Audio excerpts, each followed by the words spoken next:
Hebreus capítulo 10, versículo 9, diz assim o texto: Então disse: Eis aqui venho para fazer, ó Deus, a tua vontade. Tira o primeiro para estabelecer o segundo.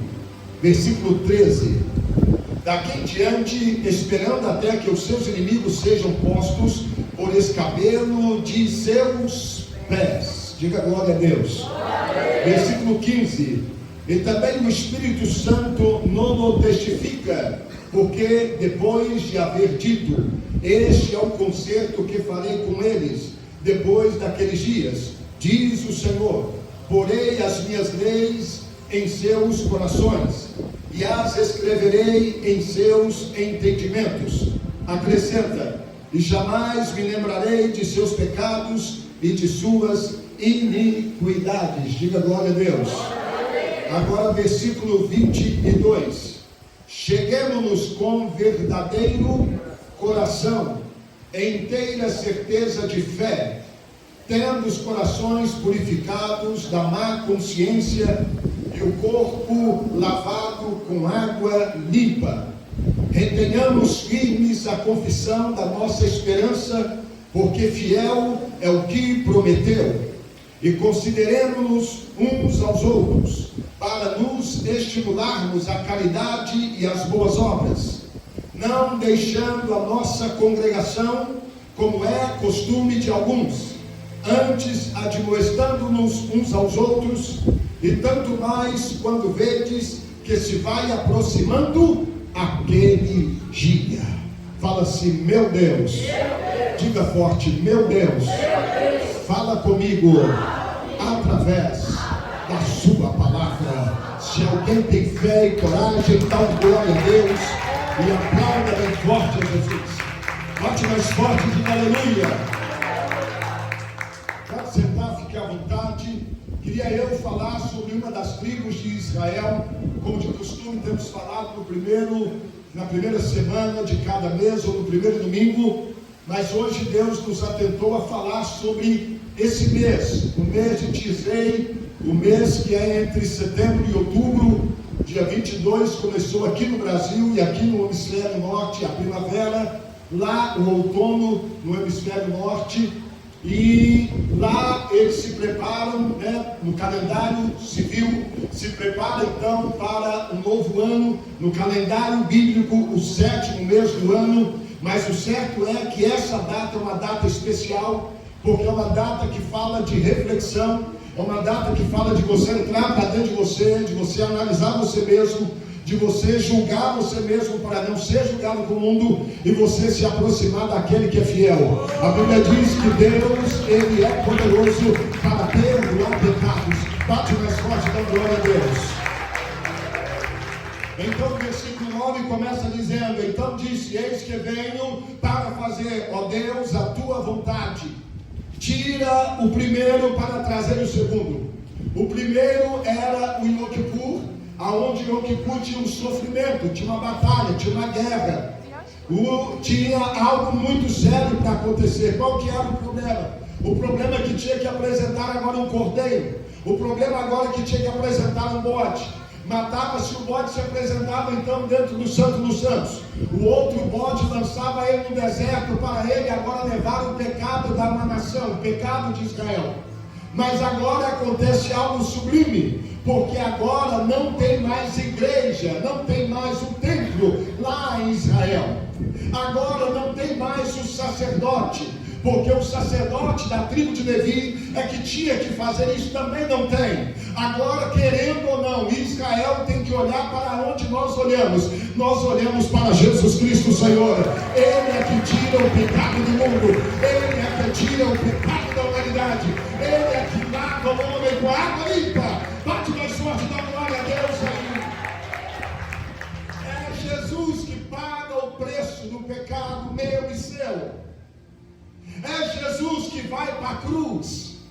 É Jesus que se entrega. Por isso que ele está dizendo: eu estou pronto para fazer a tua vontade. Estabelece aquele que é primeiro, tira ele e me entrega o segundo. Porque agora através do segundo segundo, eu sou livre através do sangue de Jesus. Olha para alguém que está do teu lado e diga: através do sangue de Jesus, você é livre. Quem recebe isso na sua alma, quem recebe isso no seu espírito, eu e você somos livres através do sangue de Jesus. Então agora eu não dependo mais do sacerdote. Agora eu não dependo mais agora de matar animais. Agora eu, através do sangue de Jesus, eu sou livre. Eu, através do sangue de Jesus, eu recebo agora a purificação do meu pecado. Por isso que semana que vem nós vamos estar sentados aqui na Santa Ceia do Senhor e anunciar a morte dele até que ele venha. Então falar de Yom Kippur, que também é este mês, nós falamos de Rosh Hashanah, o tocar das trombetas, porque o meu amado vem e eu sou do meu amado. Nós teremos agora o Yom Kippur, que é 24 horas de jejum, e por misericórdia nós jejuamos, não para pagar pecado, porque o pecado já foi pago, mas para chegar mais perto de Deus, porque quando você jejua, você está mostrando para a sua carne que quem manda é o Senhor Jesus na tua vida. Quando você jejua, você se coloca na posição do Senhor e diz: Deus, faz a tua vontade. Então o Yom Kippur não é mais para pagar pecados, mas é para você se aproximar diante de Deus. É para você estar mais perto do Senhor. Lucas capítulo 5, versículo 33, por favor, coloque aí para mim. E em Lucas capítulo 5, 33 fala algo muito forte a respeito do jejum. E aí, que pena que nós estamos caminhando por um tempo em que as pessoas não querem mais jejuar. E quando se fala em jejum, as pessoas ficam coraçadas, como se jejum fosse só uma tradição judaica, como se o jejum fosse alguma coisa lá dos judeus. Não, o jejum é uma arma do crente. E olha aqui o que Jesus está dizendo. Disseram-lhe então eles: por que jejuam os discípulos de João e muitas vezes e fazem orações, como também os dos fariseus, mas os teus comem e bebem? Versículo 34. E ele lhes disse: podeis vós fazer jejuar os filhos das bodas, enquanto o esposo está com eles? 35. Dias virão, porém, em que o esposo lhe será tirado, e então naqueles dias jejuarão. Jesus agora dá uma aula explicando: enquanto eu estou presente, ninguém precisa fazer nada, porque eu sou o sustento de tudo. Mas quando for, eles vão ter que buscar licença. Eles vão ter que obedecer. Eles vão ter que ir na frente. Não, melhor você dar uma glória a Deus. Enquanto eu estou, ninguém precisa. E alguém diz assim: pastor, mas Jesus agora morreu na cruz, Jesus agora pagou o preço, então nós não precisamos pagar o preço. Isso é uma doutrina maligna. Porque a minha vida espiritual, ela só tem força quando eu tenho jejum e eu tenho oração. Se eu não tenho uma vida de oração, acredite, senhores e senhoras, que eu serei um crente catavélico. Daqui a pouquinho eu começo a desanimar, tudo vai me desanimar. Por isso que um dia Jesus falou assim: os filhos das trevas são mais prudentes que os filhos da luz. Porque os filhos da treva, qualquer evento que tiver aí, eles saem de madrugada para ir para um evento. Eu me lembro que teve uma festa lá no Rio de Janeiro, em Copacabana, as pessoas ficaram uma semana esperando o cantor chegar, uma semana na fila, coisa que nós cristãos às vezes não fazemos. Mas hoje eu vim aqui falar para você: o teu espírito vai ser renovado, a tua vida vai ser renovada, porque primeiro é a unção de Deus, primeiro é a graça de Deus, primeiro é a unção do Senhor. Bate mais forte, dá glória a Deus. Eu preciso ser renovado. E como é que eu me renovo, pastor? No jejum. É na oração. É claro que eu tenho muitos irmãos aqui, membros da igreja, que já são idosos e que tomam vários tipos de remédio e que não têm condição de ter uma vida de jejum aguçada. Mas um períodozinho é necessário. Um períodozinho é necessário você chegar perto de Deus. Pastor, não dá tempo de eu jejuar, mas dá tempo de eu orar. Meu organismo não pode jejuar, mas eu posso orar. Eu posso clamar. A Bíblia diz que Jesus subiu para o monte depois de ser batizado. Quando João batiza, a Bíblia diz que ele sai das águas e desce sobre ele o Espírito Santo, e pelo Espírito ele é conduzido ao deserto para ser tentado pelo diabo. E a Bíblia diz que lá ele jejuou e lá ele orou, porque não tem jeito de jejuar sem orar. Os dois caminham junto. Quem tem uma vida de jejum também tem uma vida de oração. Quem tem uma vida de oração também tem uma vida de jejum. E quem tem uma vida de oração e de jejum, já jogou tudo.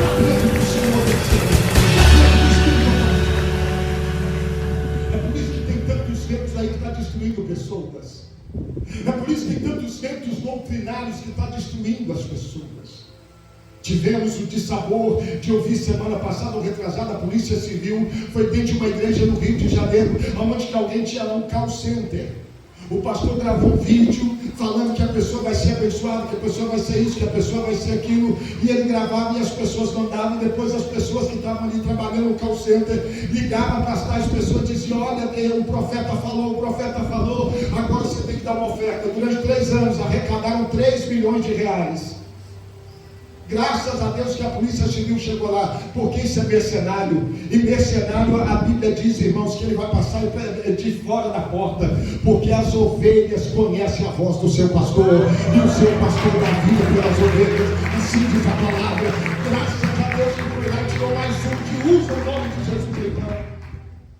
Mas olha os ventos que estão aí, as pessoas levando. As pessoas querem ser levadas por aquilo que alegra só o coração delas, alegra só a carne. Mas nesta manhã eu vim aqui para dizer para você: a sua carne não vai querer, mas a sua alma vai se alegrar diante de Deus. A sua alma vai dizer: aquela alma está cheia da presença de Deus, porque eu quero buscar o Senhor.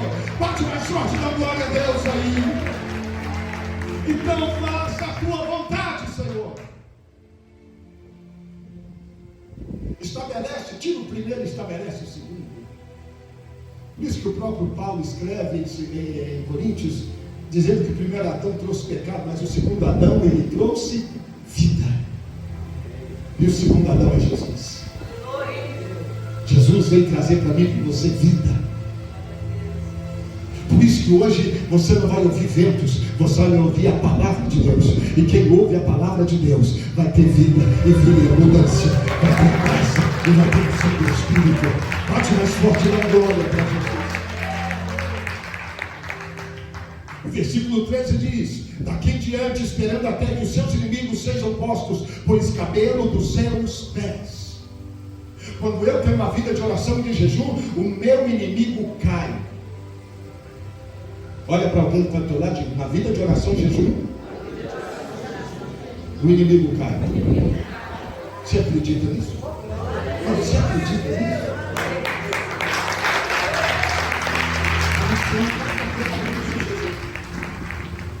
10 horas da manhã, nós fomos estudar a Bíblia. Eu e os obreiros, né, que recebeu o voto, aí veio lá, eu, minha esposa, a missionária Carmen, meus filhos, e fomos no jejum. Então lá, um jejum pesado desse dia. Eu achei que a carne não estava aguentando. Falei: a carne está aguentando, já estou velho. Pensei que não.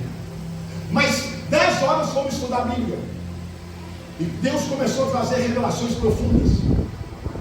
A tal ponto que Deus falou assim comigo: você sabe por que você vai para a África?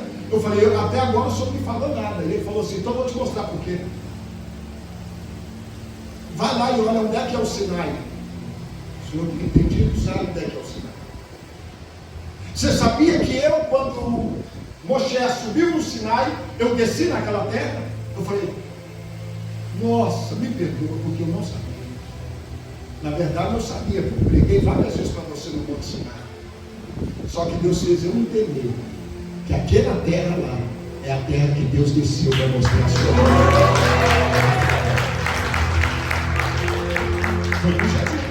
Como é que eu ia receber essa revelação? Já preguei tantas vezes sobre o Sinai, mas ele falou: mas eu entreguei a Torá, foi no Sinai. Eu entreguei a sabedoria da vida, foi no Sinai. E eu desci naquela terra.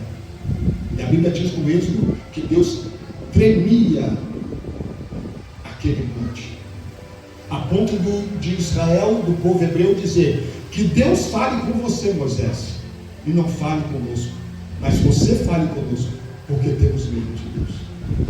Moisés disse: não, Deus quer que todos vocês sejam sacerdotes eternos. Eles falaram: mas nós não estamos preparados. Aí Deus falou: então, já que está preparado, eu falo com você cara a cara, Moisés, porque você entra na minha presença, porque você está comigo.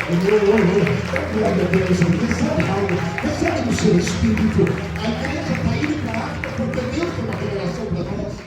Deus tem uma revelação para esta igreja. Deus tem uma revelação para você. Você que está orando, você que está intercedendo. Aí eu entendi o mistério. Falei: então, amém, Senhor, estarei lá. Estarei lá. Porque na época de Moisés, toda aquela terra era dominada pelo Egito. E Deus abateu aquela terra, mas foi a terra que Deus usou. Então que hoje você possa entender que o Senhor é poderoso para fazer. Mas olha que interessante, a Bíblia diz que agora o Senhor, Ele vai fazer algo. Ele vai trabalhar, porque os inimigos vão estar debaixo dos seus pés. Ele está dizendo: se você tiver uma vida de oração, se você tiver uma vida de clamor, se você tiver uma vida de intercessão, se você estiver mais perto de mim, 1000 cairão do teu lado, 10.000 à tua direita, e você não vai ser atingido, porque eu vou te proteger, eu vou te...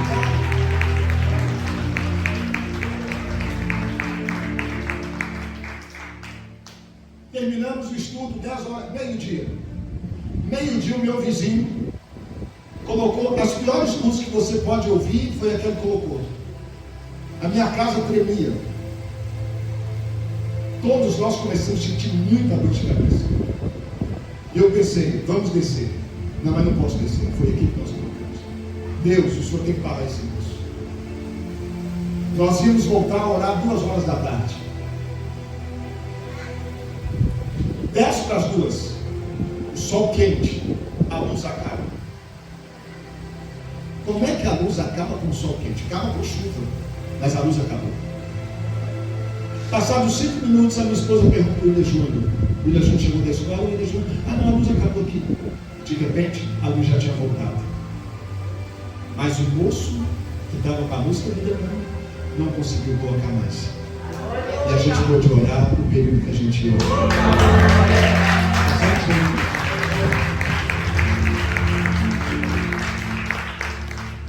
Essas experiências você só passa a ter quando você começa a chegar perto de Deus. Quando você começa a chegar perto de Deus, você vê aonde o demônio está agindo. Você vê quem o diabo está usando. E você passa a ter autoridade espiritual para quebrar. Hoje eu estou liberando a sua vida, uma autoridade espiritual na sua vida para você quebrar o Deus. Mais forte para a glória de Deus. Diga aleluia. Diga mais forte, aleluia. Aí entra agora no versículo 15. E também o Espírito Santo nos testifica, porque depois de haver dito: este é o concerto que farei com eles depois daqueles dias, diz o Senhor, porei as minhas leis em seus corações e as escreverei em seus entendimentos. Acrescenta: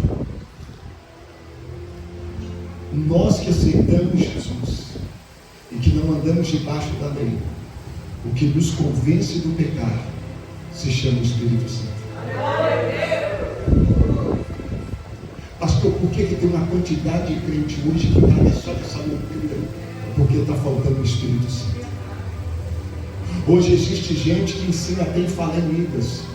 Você paga um curso para falar em línguas. Você paga um curso para você aprender a receber o Espírito Santo. Não tem nada disso na Bíblia. Na Bíblia tem que o Espírito Santo desceu através de muita oração e de jejum, através de muito clamor, através de muita súplica. O Espírito Santo veio. O Espírito Santo soprou e entrou. O Espírito Santo acha que quando ele é o vento que sopra, ou o vento do Espírito, é ele que nos convence do pecado. Jesus falou isso em segredo para João. Só João, que deitava no nome de Jesus, falou: vou te contar um segredo. Se eu não for, ele não virá, mas se eu for, o Espírito Santo virá, Paracletos. E quando ele chegar, ele vai convencer o homem do pecado, da justiça e do juízo. Então o Espírito Santo precisa estar na igreja. É o Espírito Santo que diz para você se você pode ir ou se não pode. É o Espírito Santo que diz se você pode fazer tal coisa ou se não pode. É o Espírito Santo que te orienta o que você deve fazer. É o Espírito Santo que coloca sede da vontade de Deus. É o Espírito Santo que desperta você na madrugada para orar. É o Espírito Santo que fala com você precisa estar mais perto dele. É o Espírito Santo que chama você para vir para a igreja. É o Espírito Santo que diz para você precisa estar perto dele. É o Espírito Santo, dá glória a Deus em você, precisa do Espírito Santo. Ele vai te testificar. E quando o Espírito Santo trabalha, algo acontece. Olha para alguém que está do teu lado e quando o Espírito Santo trabalha, algo acontece. Fala mais forte, quando o Espírito Santo trabalha, algo acontece.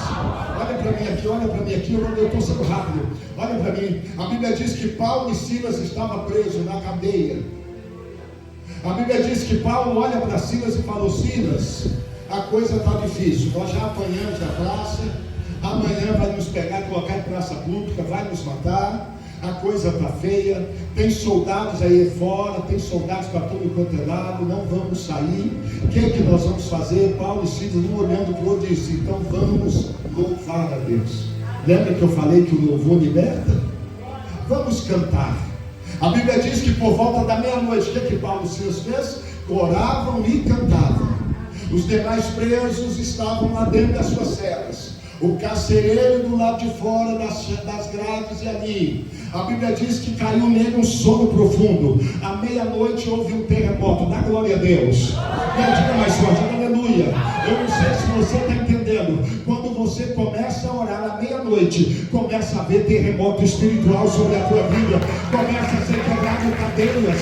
Começa a ser quebrado maldições. À meia-noite Deus começa a bradar. À meia-noite, Paulo e Silas cantando e orando. A Bíblia diz que houve um terremoto, as portas se abriram. Para quem não sabe, as cadeias daquela época eram feitas dentro de pedras. Fazia um buraco no meio das rochas e ali a pessoa ficava ali dentro. As portas foram se abrindo. De repente o carcereiro acorda e fala: eu vou me matar, porque os presos fugiram. Paulo e Silas lá no fundo diz: não se faça nada, porque todos nós estamos aqui. E começou a pregar para aquele homem. E ele disse assim: o que eu faço então para me salvar? Falou: crê no Senhor Jesus Cristo e será salvo tu e a tua casa.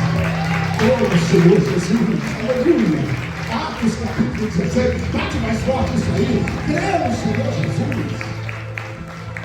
E quando eu creio no Senhor Jesus, eu começo a ter uma mudança de comportamento.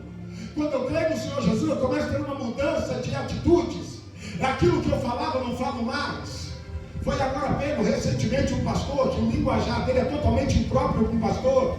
E aí isso vai para a mídia, e a mídia gosta, porque estou falando mal daquilo que teria que ser santo.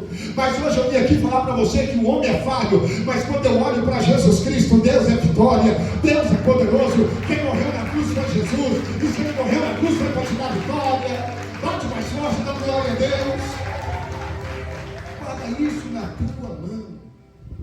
Aí versículo 19: tendo, pois, irmãos, ousadia para entrar no santuário pelo sangue de Jesus.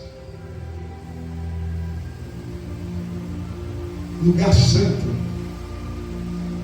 As igrejas hoje estão virando boate. Tem uma igreja aqui em Belo Horizonte que tem sinuca dentro da igreja, entretenimento, tem totó, tem joguinho, para ver se vai entreter alguém para ir para o culto. Uma igreja lá em São Paulo, alguém disse assim: a igreja tinha tanta coisa que parecia um shopping, mas não parecia nunca uma igreja. Hoje tem que ter muita luz. Eu não sou contra não, quem estiver me assistindo, eu não sou contra nada, porque quem vai julgar é o Senhor. Mas está perdendo aquilo que se chama santo. Santo é algo diferente, é separado. Quem é santo, ele é separado. A igreja que é santa, ela tem que ser separada. Uma igreja que tem os mesmos conceitos do mundo não pode ser chamada de igreja. Chama-se de qualquer coisa, de menos igreja, porque a igreja ela tem por objetivo ser separada para adorar uma divindade ou várias divindades como existe aí, mas no nosso caso, adorar o Rei dos Reis, Senhor dos Senhores. Nós que acreditamos em Jesus, adorar somente o Senhor. Essa igreja tem que ser separada. Bate mais forte da glória. Então entramos santuário pelo sangue de Jesus, pelo novo e vivo caminho que Ele nos consagrou, pelo véu, isto é, pela sua carne. Quando Jesus morreu, o véu do templo se rasgou. Eu tive em 2023 em Israel. Se você entrar no YouTube aí, você vai ver a quantidade de gente lá no mundo da lamentação. E a oração do judeu é: nos dá um templo, nos dá uma igreja. Porque eles não têm igreja. Me dá uma igreja. Eles não têm igreja. Eles não têm aonde dar a sua oferta. Eles não têm aonde dar o seu dízimo. Aí eles pegam e ficam fazendo caridade, mas caridade aqui é nem fazer isso. Mas honrado Deus, o Deus de Abraão, eles não podem. E Jesus já fez isso para mostrar que o templo vai cair. Mas o templo chamado Cristo ressuscitou e eles não entenderam. Por isso que Jesus vai pisar no Monte das Oliveiras, para mostrar para eles: eu estive aqui e vocês não entenderam. Conseguem entender o mistério? E aí Deus começa a subir, e Deus ama um povo, e Deus achou que eu venho de amar aquele povo. Você não vai perguntar por quê, eu não sei responder. Só sei que Deus amou o povo e ama aquele povo. E Deus falou: olha, eu vou tirar o templo para vocês parar com essa idolatria. Não preciso matar mais nada, eu já enviei meu filho. Só que eles não entenderam. Por isso que Jesus falou assim: eu vim para os meus não receberam, mas todos quanto receberam, deu-lhes o poder de serem chamados filhos de Deus. Você é filho de Deus, você é filho de Deus, da glória a Deus, você é dele.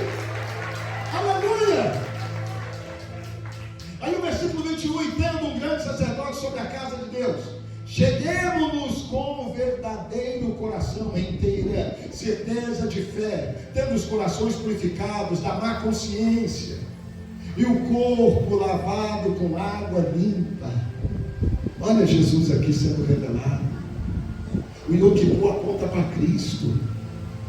Por isso que o jejum não é para pagar pecado, até porque nenhum de nós conseguiríamos resolver os problemas dos nossos pecados. É só o sangue de Jesus. Quantas vezes que nós, durante esses 7 meses que se passaram no calendário bíblico, ou 10 meses o calendário civil nosso, que nós pecamos em palavras, em atitudes, em comportamentos, que nós pecamos com pensamentos, que nós pecamos de tomar atitudes erradas. Graças a Deus que a gente entra pelo sangue de Jesus, entra na igreja e nos vamos pedir perdão e vamos nos humilhar. E a Bíblia diz que aquele que humilha será exaltado. Aqui está o código. No tempo dos hebreus, eles faziam pecado, ia lá, pegava o sangue, espargia, porque era tampar por cima, e depois pecava outra vez. A graça é diferente. A graça me ensina que eu vou pecar, e que eu vou pedir perdão, e que eu tenho que sair desse caminho, porque pecar significa errar o alvo.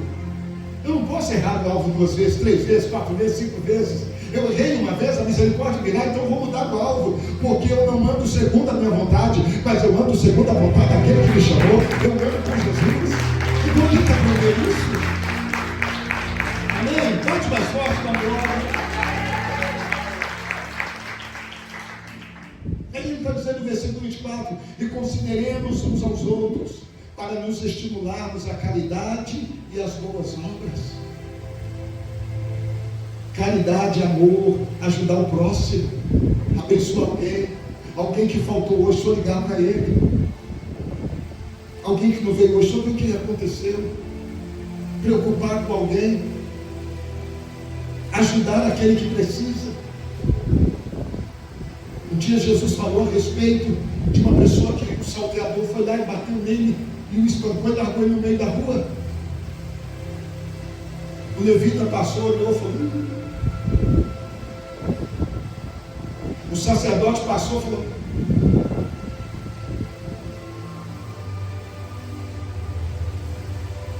aí veio ele, pegou ele, levou para a hospedaria, falou: olha, cuida dele. Um dia eu vou pregar essa mensagem para você, que a hospedaria significa igreja. Eu estou aqui para cuidar de vocês, vocês cuidarem de mim no Senhor. falou: cuida dele até eu voltar. Está aqui, eu estou pagando. E quando eu voltar, eu vou dar ainda mais. Por isso que Jesus um dia falou para Pedro: você vai ter 100 vezes mais aqui na terra. E quando tudo acabar, a vida eterna é com você. A vida eterna é com você. A vida eterna é com você. Por isso que ser dizimista não é uma obrigação, ser dizimista é gratidão. Porque você está cuidando da estadaria, da casa de Deus, que cuida das pessoas. Graças a Deus nós podemos deitar nos nossos travesseiros e dormir em paz, porque a nossa igreja cuida de pessoas. E eu não estou falando de mim não, irmão, estou falando de nós. É eu e você, porque essa igreja está aberta por sua causa materialmente falando. Então você pode deitar no seu travesseiro e falar assim: a igreja está cuidando de pessoas. O seu dinheiro, a sua oferta, o seu dízimo não está entrando em qualquer lugar. O seu dízimo está indo para a vida de pessoas. Nós estamos indo lá para a África agora. Essa semana eu devo mandar para vocês, vou colocar lá. O irmão não era casado, todo cheio de problemas, cheio de confusão. Eu falei: irmão, estou mandando recurso aí para você casar. O irmão ligou para mim chorando, falou: pastor, ninguém fez isso. Eu falei: mas eu não estou aí só para mostrar que eu estou na África. Eu estou aí para cuidar da sua alma, para levar para o céu. Então a certa vida do Egito, certa tudo. E vamos embora, vamos embora. E vamos embora. Consegue entender isso? Aí, para terminar, a chave, versículo 25, foi lá. Hebreus 10, 25. Não deixando nossa mútua congregação, como é de costume de alguns, antes admoestando uns aos outros, e tanto mais, quando vedes que se vai aproximando aquele dia. Olha para alguém que está ao teu lado e diga: eu preciso de você. Você precisa de mim. Eu preciso da igreja. A igreja precisa de mim. Eu preciso do pastor. O pastor precisa de mim. E um ao outro ajudando. Fala: um ao outro ajudando. Até aquele dia da volta de Jesus.